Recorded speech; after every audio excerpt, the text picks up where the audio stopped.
Thanks everyone for coming up. I think we'd like to,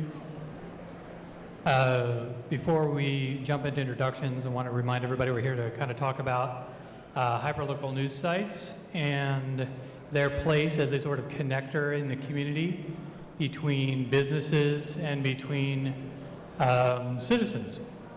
And what is their role there, and is it a requirement or is it a natural occurrence, and what have you. So I'd like Scott, Julie, and Heather to take a couple of minutes and introduce themselves, and we'll go from there. Who'd like to start? Sure. My name is Heather Grossman, and I'm the associate publisher at DNA Info, which is a neighborhood news site operating in both New York City and Chicago. I joined DNA Info back in 2009 after about a 10-year career in marketing and event sponsorships for online and offline media. So I was with DNA Info about 6 months before our launch in New York City, so I was a big part of that, which was very exciting. After about 2 years there, I took a one-year hiatus to go start another local news site for Channel 13, which is the New York City PBS affiliate. Then a year later, DNA Info came calling to see if I would start up their Chicago operations, which seemed like a super fun opportunity I did not want to say no to. So I spent last year getting Chicago up and running. And it is, and everything's going great there and in New York. So I've been actually primarily this year focusing on sales and marketing in New York with a decent amount of overlap with our Chicago operations. Thank you. Scott? Good morning. My name is Scott Brodbeck. I am the founder and publisher of Local News Now, LLC. We publish 2, soon to be 3 hyperlocal news websites in the DC area. We started in January 2010 with arlnow.com, which covers Arlington, Virginia. As of last summer, we were publishing in Bethesda, Maryland. And as of Monday, we will be launching in Reston, Virginia. We've sort of, from very humble beginnings in my apartment, in January 2010, we've scaled up to become still humble, but we have a small actual office, and we're just profitable. So we're trying to serve readers who hunger for local news in Washington, D.C., and yes, even in the nation's capital.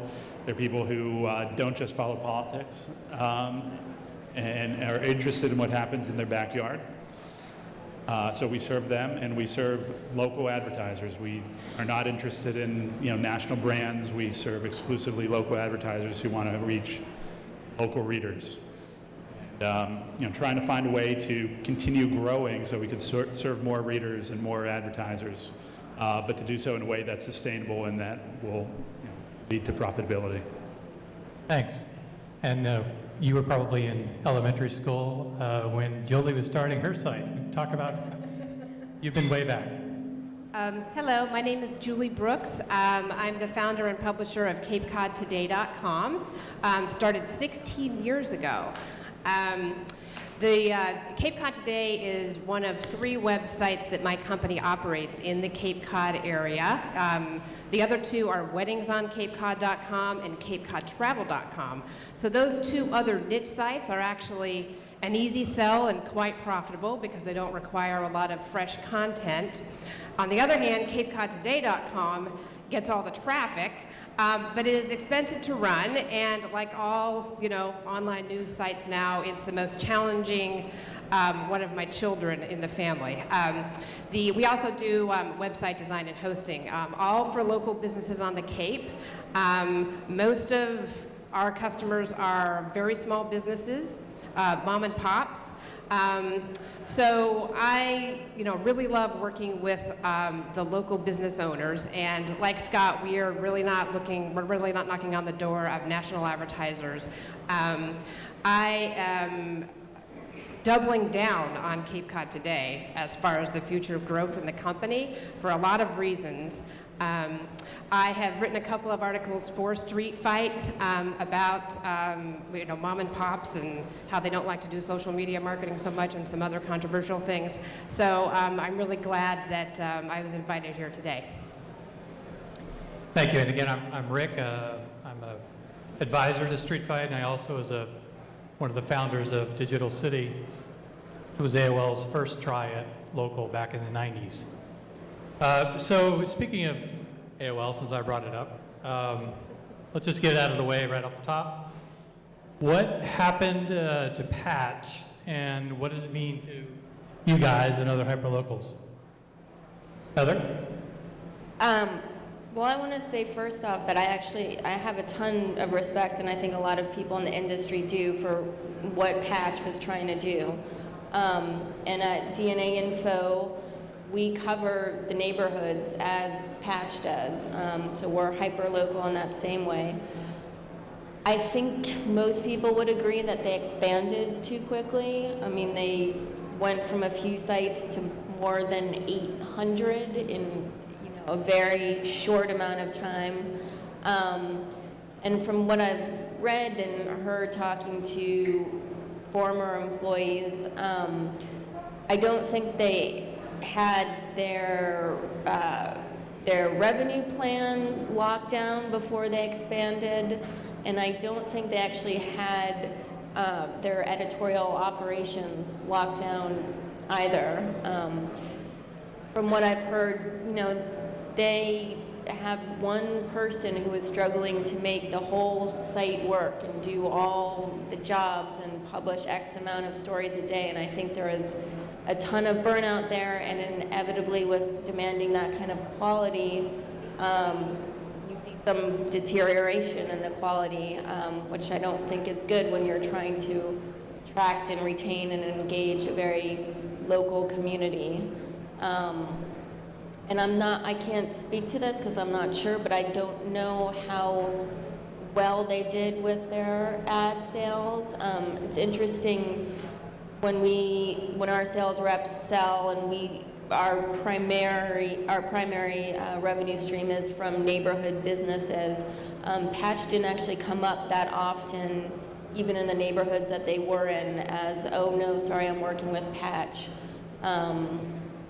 So I think it was a great effort, and I look forward to seeing what they do with the sites that are remaining. Just seemed like the execution was a bit flawed. So Scott, what about that? You kind of started as a one-man band, and is it just simply the person running the show that makes the difference, or is it the model? No, I think that's exactly right. I think the big thing that made or broke individual Patch sites was who was running it. If you had a very strong editor, you usually had a pretty strong site with good user engagement, with more ads. But it was just completely hit or miss across the network of whether you have a experienced editor, reporter who had been in the community for a long time and knew what they were writing about and what people were in the community were interested in, or if you had someone who was 22 and just came from college and had never lived there before.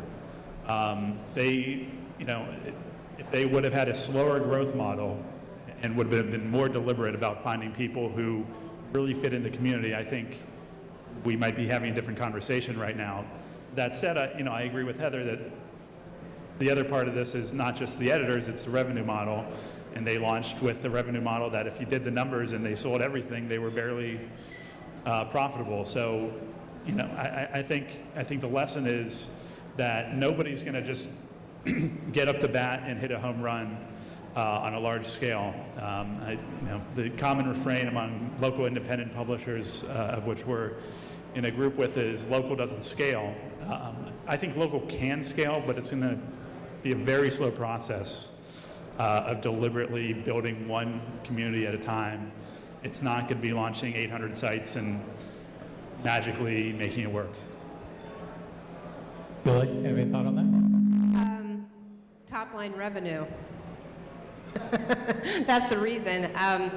And for example, the patch sites that are in my area, Cape Cod, there's two of them, Patch, Barnstable and Falmouth, pretty good editorially. That really wasn't so much the problem. Part of it could have been the national unilateral monolithic branding of Patch without the place name and the name of the site.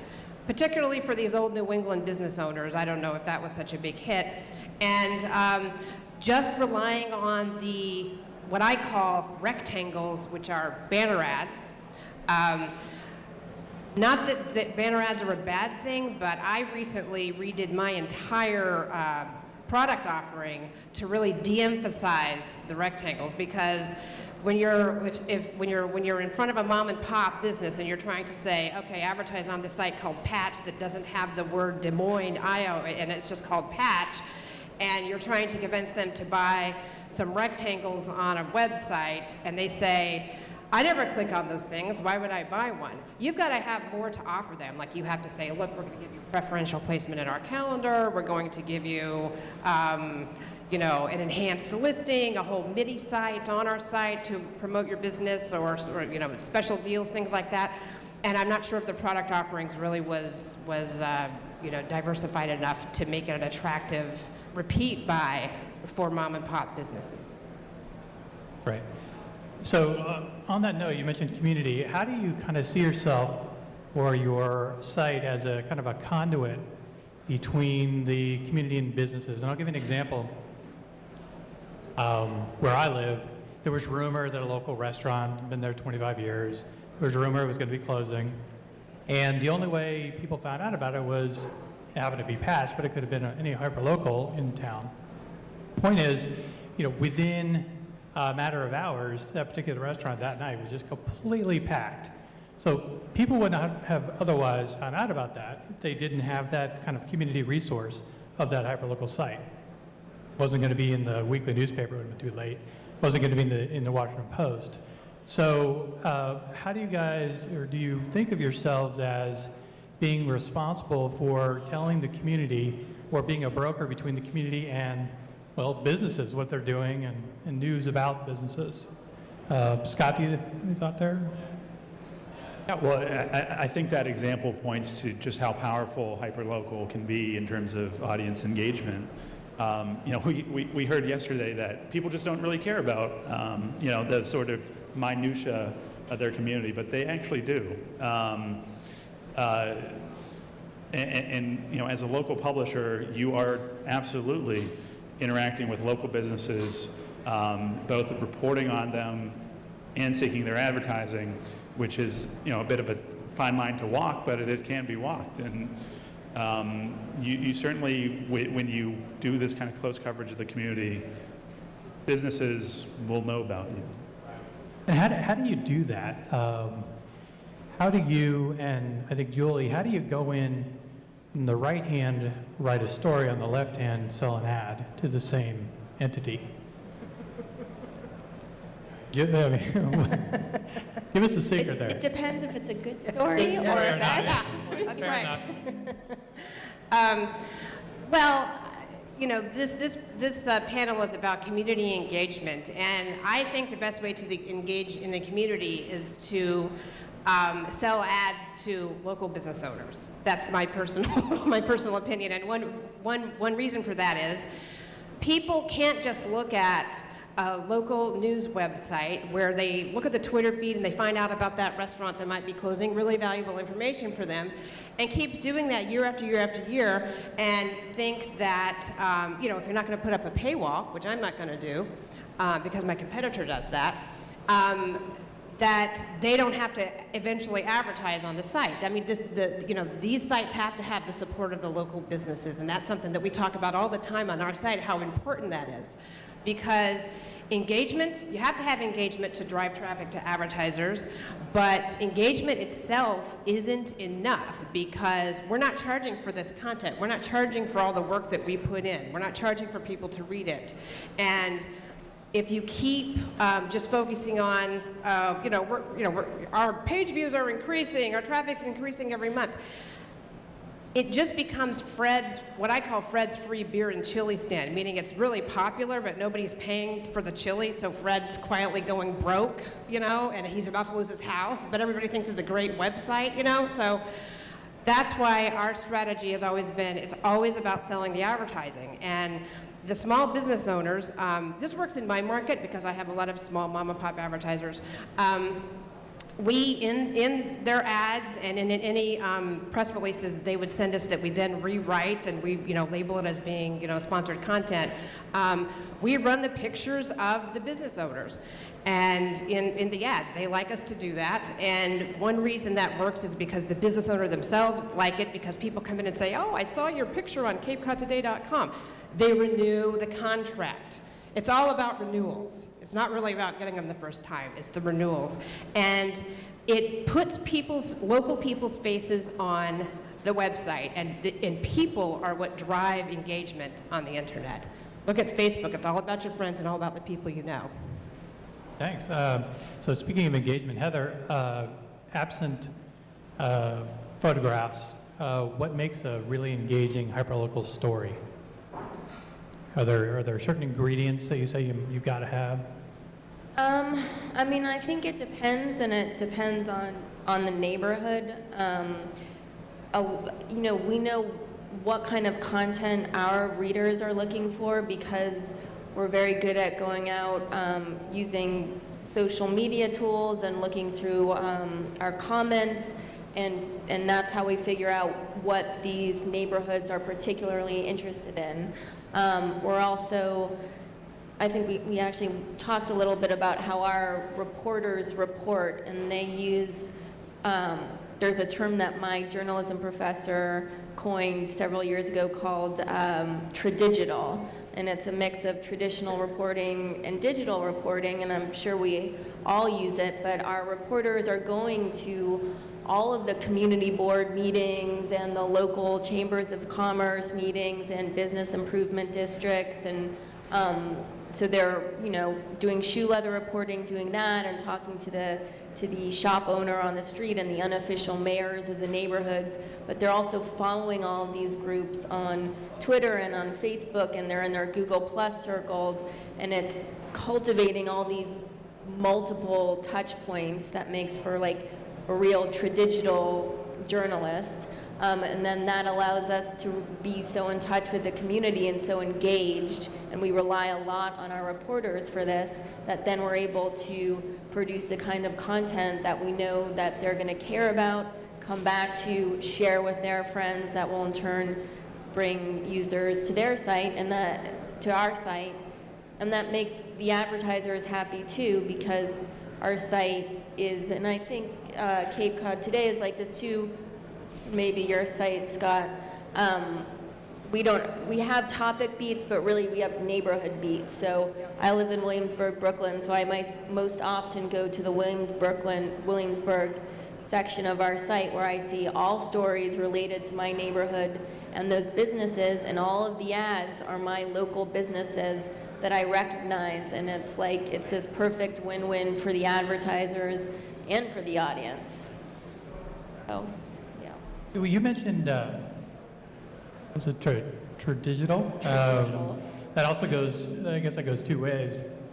How much are you guys finding Twitter and Facebook as being sources of traffic?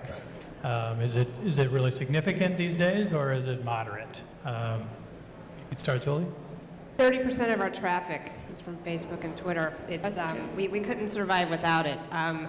It's been the greatest boon to traffic on our sites, and we put a lot of effort into, our editors put a lot of effort into, instead of just, you know, posting, oh, here's a story that we put up on Facebook, really putting a teaser in it and getting people to click through to the story so they see our ads. I absolutely love it. We've been doing a lot of this sponsored posts as well for stories that are particularly, that we've invested a lot in. We want to make sure people see them, and it's been great.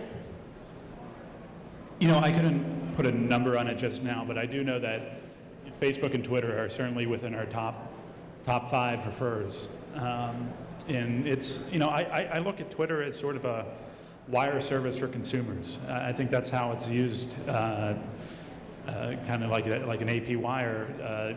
They'll see headlines, and if they're interested, they'll click through. And so that's sort of what we program too. But they are certainly, to some extent, people use those as a homepage. It's sort of like a different homepage of our site.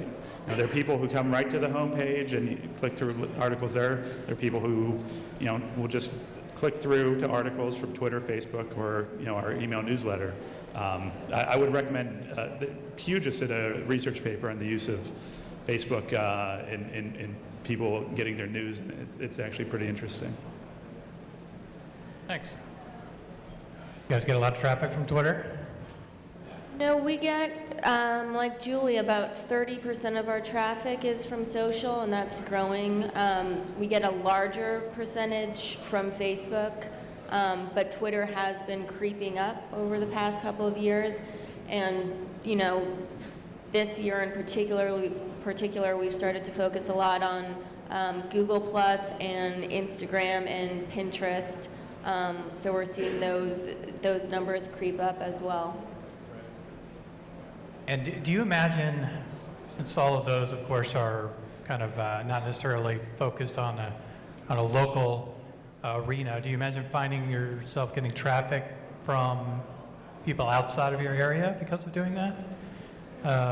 If you're putting yourself on Pinterest and you're pushing out content to these sites, do you think there's going to be a broader interest from people perhaps who have moved away and want to find out about information about the hometown, or not? So, some people move away and still care about what's going on in their neighborhood. It's not so much that it's going to dilute the percentage of our local traffic, and we pride ourselves in the percentage of traffic that we have that is local, because that's what matters since we're selling to local merchants. And because the content is hyper-local, whatever channel it's on, that's who's engaged with it and who's going to be visiting our site because of it. So I don't see that it's bringing in all these people from California or wherever. The vast majority of our traffic is from the area, is from people who live or work in Arlington, and that's part of the advantage of a site like this, is that it's naturally geo-targeted. That said, we do see traffic from outside the area. I think we see military service members who might have family back in Arlington checking in from across the world. We also see Arlington high school students who have gone off to college coming back and emailing us every once in a while and commenting on stories related to their high schools. So where do weekly newspapers and their websites fit into this mix? They used to dominate the space in a way. Some of them are still doing very well economically. But what's your thought on that, Heather, on the old weekly newspaper, not the independent alternative weeklies, the ones that would cover the towns and the suburbs and so on? Where do their websites fit in, or do they not have enough money to make the effort? To be honest, their websites don't look so great, and they're hard to navigate, and it might be a money issue, and a lot of there are some great papers that cover the neighborhoods that we cover, but when you go online, they're PDF versions of the print, and that's not what anyone wants, and that's not very searchable for SEO. And again, I don't know if it's a money issue or figuring out where to put your resources, but they don't seem to be pushing that digital content out, and people are increasingly moving to the web for that. So when they can't find it, that's where we are. And a lot of them have shut down, which for us leaves local advertisers looking for somewhere to spend their money. So.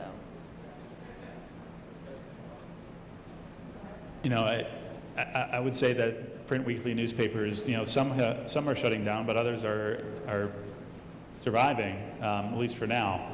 But certainly the web doesn't seem to be, for the ones in our market at least, the web does not seem to be a place where they're making their money or a place where they can eventually transition to. They're making their money on print, and there are a lot of advertisers out there who are still comfortable with print, so I think the model will survive for a while. But I don't see them poised to kind of transition to digital. They're going to live and die with print. I just wanted to add, I'm remembering something Jeff Jarvis said yesterday at a panel about partnering with other people and not seeing them so much as your competitors, as we're all sort of in this together. And we've established, relationships with legacy media, whether it's the local ABC or radio or print newspapers like AM New York, where they will republish our stuff.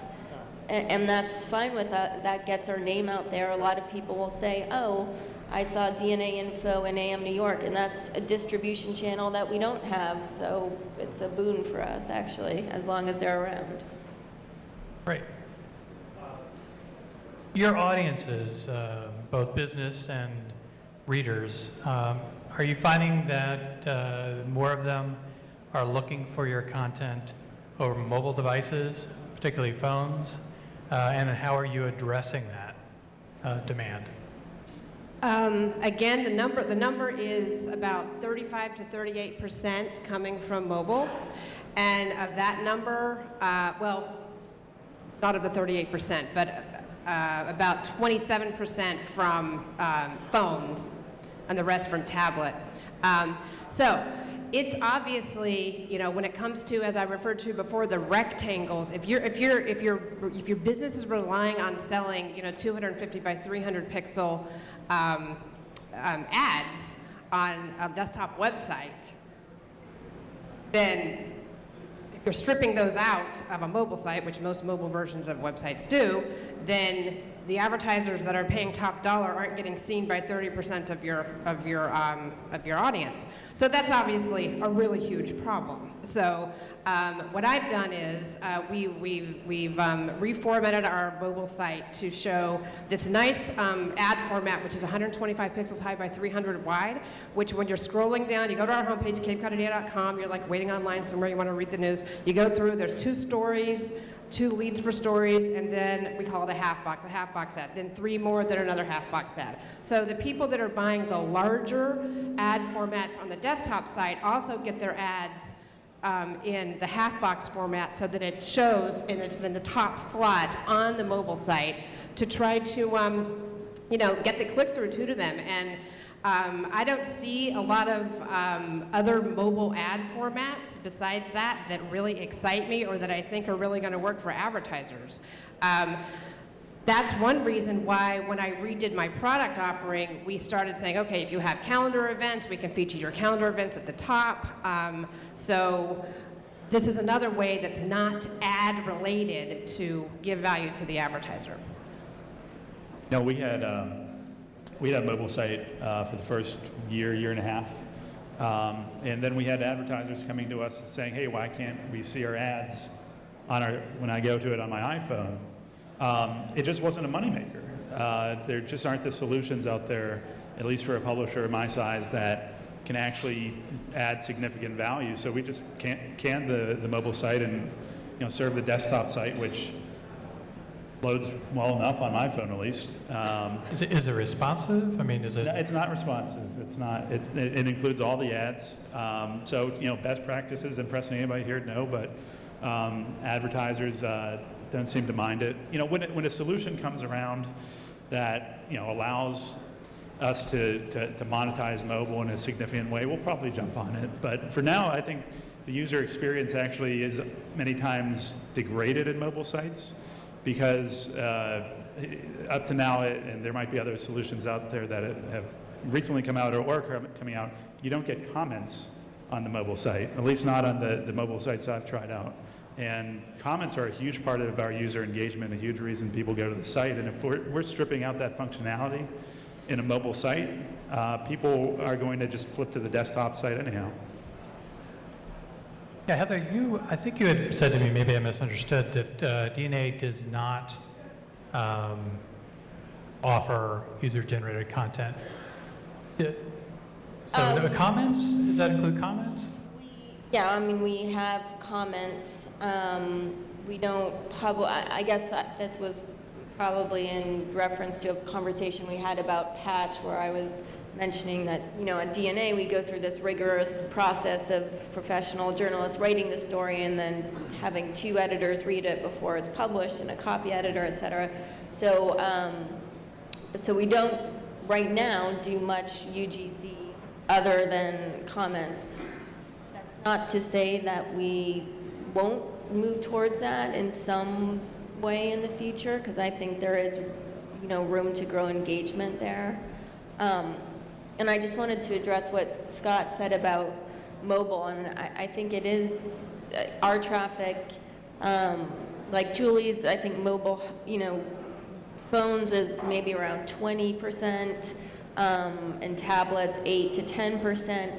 It's also interesting, or not interesting, perhaps it's obvious, like mobile skyrockets after 5 p.m. So during the workday, it's mostly desktop, but we went to responsive design early this year, and that it looks so much better, honestly, than our mobile site did, and we're very pleased with that. And we just have a banner that sits on the bottom, and it's not ideal. It's been getting a pretty good CTR though, but in the future, one way I see around this, people are moving more towards mobile. And with native ads, that's one way to make it more of a seamless experience. So, The native ads may be the way to go. Scott, you, I think, had some thoughts on, what are the future opportunities for advertising in Hyperlocal outside of the banner, the squares? rectangles. Rectangle, sorry. So we do a form of native advertising. We do sponsored content. So we have a real estate agent who writes about real estate. We have an attorney who writes about the law. We have these sort of things. A couple other columns along those lines, and they're clearly marked. And the remarkable thing is they actually work. It's a really effective vehicle. I was at a housewarming party for a friend of a friend the other day, and the realtor who writes the column was there, and it turns out, unbeknownst to me, that he sold them the house, and they knew about him because of the site. So it's definitely powerful, and we're looking at other ways of doing content in a way that doing sponsored content in a way that's useful for readers, and that you could put all the sponsored content out there, but if nobody reads it, it's not going to be of any value. So we're focused on producing sponsored content that actually adds value to both the reader and the advertiser. So we're running out of time. I'd like to hit you each with the question of, if folks in the audience are starting up their own hyperlocal site or planning on it, what would kind of one piece of advice, what would you tell them, if there was one thing you could tell them that they ought to focus on or ought not to focus on if they're trying to start a hyperlocal site? Start with Julie. Sales first is what I would say. Many people make the mistake of saying, "Well, I'm gonna, keep putting up editorial content for 2 years until I build up enough traffic and then sell some advertising." If you're putting up good local content that can't be found somewhere else, it doesn't take long to build an audience because it's going to come up in searches immediately. So people are searching for your content, they'll find it, boom, you have an audience. You better make sure that there's some ads there, because if you don't have a top-line advertising revenue, you're not going to want to do this venture for too long. You're going to run out of steam, and then it just dies. So you have to find time in your schedule to do sales, or be in partnership with somebody who's going to spend full time doing sales.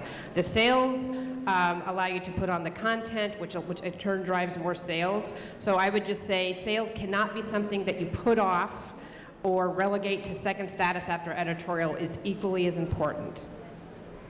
I will agree with Julie. A lot of our local independent publisher brethren are journalists first and sort of hold their nose and do sales when they have to. And really it needs to be a balance. You really need to, execute well on sales and have products that local businesses want to buy and are useful to them. I will say though that, the content is really the killer app here. Without, content that people want to read, you're not adding value to anybody. So, the other component is, really knowing your audience, knowing what is useful and important and interesting to them, and really delivering content that they're going to want to read every day, multiple times per day. So I have a little bit of a different perspective, but it might be because of the differences in the way our business is structured. But I do think you should nail that editorial product down before you go out and sell it, because you want a really local, trustworthy, authentic site that your audience can connect with, and then that's what's going to also bring your advertisers in. And I guess I'm a little bit less optimistic than Julie about if you put up the content, they will come. I think one of the most important things you should have is a way to push the content out. Because you can put up as much as you want, but if nobody's reading it, it doesn't matter, and you're not going to get advertisers. So make a list of like influencers on Twitter who might retweet you. Join, all of these Google circles. Go out on the street, do the whole tradigital, the meetings. Go for drinks with bloggers who get a lot of traffic and might reblog you. And maybe come up with a cheap SEM plan. So in the beginning, when you need it and you need to get the word out about you doing this local news, you can get some cheap clicks. Well, Julie, Scott, Heather, this has been great. I appreciate it. Thank you, and thank you, audience. I think we're going to be moving on to the next panel. Oh, we have time for questions. I'm sorry. Okay. Question, please.